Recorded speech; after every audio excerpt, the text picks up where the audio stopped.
சத்தியத்தை தெரியணும் இன்னும் சபைக்குள்ள ஜாதி இருக்கு. இந்த சத்தியத்தை தெரிஞ்சுன்னா ஜாதி எங்க வரும் சொல்லுங்க. ஆதாம் ஏவாளும் சந்ததியில் உருவாச்சு, அடுத்து உலகத்தை அழிச்சு போட்டாரு நோவா, சேம் காம் யாபேத், இதுல இருந்து சந்ததியில் உருவாச்சுன்றது தெரிஞ்சுன்னா எங்க இருந்து ஜாதி வந்துச்சு உங்களுக்கு? என்னதான் பெரிய பக்தியா பைபிள் படிச்சு ஜோம் பண்ணாலும் சிலருக்குள்ள அந்த ஜாதின்றது போகலையே. சத்தியத்தை தெரிஞ்சாதானே ஜாதின்றதே போகும். சத்தியத்தை விசுவாசி தான் ஜாதியை போகும். சமூகத்துல அப்படிலாம் இருக்குதுங்க. சமூகத்துல அப்படிதான் இருக்கு. சமூகத்துல நான் நிறைய இருக்குது சொல்லட்டா. சபைக்குள்ள நான் கேட்கிறேன், ஜாதி எங்க வந்துச்சு? சத்தியம் தெரியல. சத்தியத்தை தெரியல ஜாதி பத்தி பேசிட்டு இருக்கிறோம். ஜாதி வெறியர்களே நிச்சயம் பரலோகத்துல போக முடியாது. நீங்க ஆக்கினிக்குள்ளா தீர்க்கப்பட்டிருக்கீங்க, மறந்துறாங்க. நிறைய பேர் நல்ல ஜோம் பண்ணுவாங்க, நல்ல பைபிள் வாசிப்பாங்க, நல்ல காணிக்க கொடுப்பாங்க, மிஷினரி ஊழியர்களுக்கு எல்லாம் தெரியலாம். ஆனா ஜாதின்றது அங்க அடியாயிருது. அதனால உங்களுக்கு சத்தியத்தை தெரியாது. சத்தியமா சந்தையை உட்காருங்க, நம்ம பிரசங்கம் பண்ணிட்டு இருக்கிறோம். ஐயா தயவுசெய்து மனம் திரும்புங்க.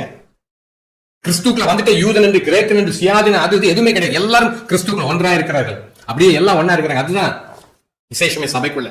அங்க உயர்வும் இல்லை, தாழ்வும் இல்லை, எதுவுமே இல்லை. இப்படிப்பட்ட மனப்பான்மை விட அந்த பரலோகத்துக்கு போக முடியாது. நல்லா கவனிச்சுக்கோங்க. அங்க எந்த ஜாதியெல்லாம் ஆண்டு உள்ள விட மாட்டாரு. அங்க ரட்சிக்கப்பட்ட பரிசுத்த ஜாதி மட்டும் தான் இருக்கும். அந்த பரிசுத்த ஜாதியை நீங்க இருக்கிறீங்களா? சத்தியத்தை கை கொண்டு வருகிற நீதி உள்ள ஜாதியா இருக்கிறீங்களா? சத்தியம் சும்மா நம்மள பைபிள் தூக்கிட்டு இருக்கிற வேஷம் போடுறாங்க. சும்மா இயேசு வணக்கக்காரர்கள். மத்தவங்க எதையோ வணங்குறாங்க, நீங்க இயேசு வணங்குறீங்க, அவ்வளவுதான். உங்களுக்கு மத்தவங்க பெரிய வித்தியாசம் கிடையாது. முதல் காரியமே இந்த ஜாதின்றது வெளியே வந்திருக்கணும்.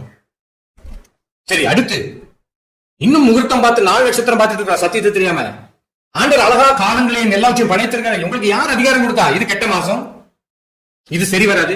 பாஸ்டரை கூப்பிட்டு சொல்றாரு, நல்ல நாளா பார்த்து முன்குறிச்சு சொல்லிருங்க. நிறைய கல்யாணங்கள் வந்தா கிளாஷ் ஆயிரும். பாஸ்டர் மாதிரி சொல்லி கொடுக்குறாங்க. கேடுகிட்ட சந்ததி ஐயா. எங்க இருந்து வந்துச்சு ஜாதி? எங்க இருந்து வந்துச்சு 4 நட்சத்திரம், முகூர்த்தம், திசை, கிழமை? ஆடி மாசம் முடிய வரைக்கும் ஒரு கல்யாணத்தை பத்தி சத்தமே இல்லை. அதுக்கப்புறம் ஒண்ணுனா வருது கல்யாணம்.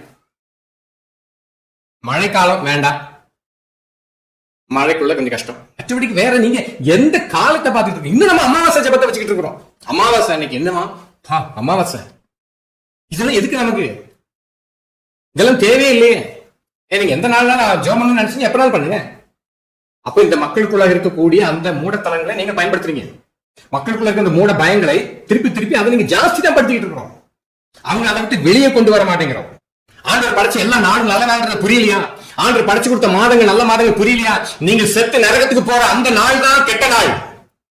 என்னைக்கு நீங்க ரட்சிக்கப்படாம செத்து நரகத்துக்கு போறீங்களா இருக்கிறீங்களா? சத்தியத்தை தெரியாதனால நீங்க சத்தியத்துக்கு விரோதமா நின்று சத்தியத்துக்கு எதிராக நின்று நரகத்துக்கு போற நாள் தான் கெட்ட நாள். இன்னைக்கு எத்தனை வேஷங்களே சபைகள் நடக்குது. கேட்ட சொல்லுவோம், அதெல்லாம் இங்க கலாச்சாரத்துல இருக்க விக்கிர ஆராதனைகளை கண்டு அதை விட்டு விலகலன்னா நீங்க மாட்டிக்கிடுவீங்க.